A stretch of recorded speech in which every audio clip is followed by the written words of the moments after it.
মরণ একটা কিছু খাইতে মন চাইলে সারাক্ষণ খালি মাথার ভিতরে ঘুরে কখন খাবো কখন খাবো। আর মোবাইল চালাই, ভালো ভালো খাবার সামনে আসে, দেখে আর লোভ সামলাইতে পারি না। সারাক্ষণ খালি মাথার মধ্যে ঘুরে কি খাবো কি খাবো, কি রান্না করব, কি চিন্তা করব, আর ভাল লাগে না। এক আপুকে দেখলাম কয়েক টুকরা মাংস দিয়ে ঘরের পরিবারের সবাই খেয়ে নিল, ভাত তরকারি সব। কিন্তু আমার তো দেখে আর ভাল লাগলো না। আমার তো দেখে ভর্তাটা দেখে আমার সেই মাথার ভিতরে ঘুরতে আসে।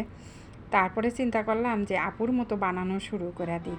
কয়েক টুকরা মুরগির মাংস নিলাম, পেঁয়াজ দিলাম, রসুন দিলাম, কাঁচা মরিচ দিলাম, শুকনো মরিচ দিলাম, দুইটা আলু দিলাম, একটু আদা বাটা দিলাম, আর রসুন তো গোটা দিয়েই দিলাম, হলুদ দিলাম, মরিচ দিলাম, ঘরে যা যা মশলা থাকবে সব দিয়ে দিবেন। দেওয়ার পরে পানি দিয়ে ঢেকে রাখবেন। কেন যে এটার নাম হলো মুরগির মাংসের ভর্তা। এটা আবার কি জিনিস, মুরগির মাংস ভর্তা খাওয়া যায়? আমি নিজেও বললাম যে এটা আবার কি জিনিস। পরে ভালো করে আপুর এই ভিডিওটা দেখার পরে আপু দিয়ে ভর্তাটা বানিয়ে মাথা নাড়াই নাড়াইয়া এমন করে খাচ্ছে, তার খাবার দেখে তো আমি মুগ্ধ হয়ে গেছি।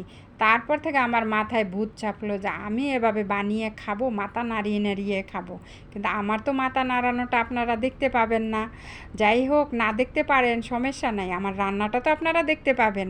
আর দেখে যদি কারো একটু উপকারে আসে, কয়েক টুকরা মাংস দিয়ে ফুল ফ্যামিলি খেতে পারবেন, তার চেয়ে সার্থকতা আর কী আর আছে। এই তো অনেকক্ষণ ভক করলাম, এখন আমি আরেকটু রান্না নিয়েই কথা বলি, তাই না? সব কিছু দিয়ে ঢেকে রাখছি, আস্তে করে ঢেকে রাখছি, পানিটা শুকিয়ে গেছে, লাল লাল করে ভেজে নিয়েছি। এটা কিন্তু একেবারে লাল লাল করে ভেজে নিয়েছি, বেশি কড়া করা যাবে না, তাহলে তো ভর্তার স্বাদটা থাকবে না। এই তো ভাজা হয়ে গেল। এখন একটু মনে হয় লবণ কম হয়েছে আমার কাছে মনে হয়। আমি আবার ফাঁকে এক টুকরা মুখে দিয়ে দেখলাম, কী যে মজা লাগছে। তারপর দেখি লবণ কম লাগছে, একটু লবণ মারা দিলাম। ভর্তাতে যদি ঝাল লবণ কম হয় তাহলে কিন্তু ভালো লাগে না। ঝাল লবণেরই স্বাদ হলো ভর্তাতে। যাই হোক, পরে এই তো আমার ভাজা হয়ে গেল। এখন আমি চুলাটা বন্ধ করে দিলাম, ঠান্ডা করে ব্লেন্ড করে নেব।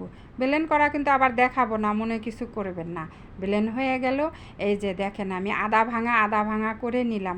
এখন শুধু হাতের মতো বলের মতো করে নেবেন। বলের মতো মন চাইলে করবেন, না মন চাইলে না করবেন, কোনো সমস্যা নাই। শুধু গরম ভাতের সাথে খাবে, কি যে মজা গরম ভাতের সাথে খাইলাম। আমার তো মন চাই সব খাই, তাও ছেলে মেয়ে স্বামীর জন্য তো রাখতে হবে, একটু রেখে দিলাম ওদের জন্য।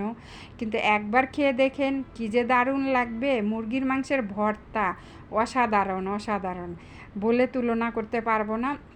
একবার খেয়ে বলবেন যে আপু এত সুন্দর একটা রেসিপি দিয়েছেন, সত্যি অনেক ভালো লাগবে। যে জিনিস দেখতে ভালো, খেতেও সত্যি সেই জিনিস ভালো। এবার বিদায় নিছি।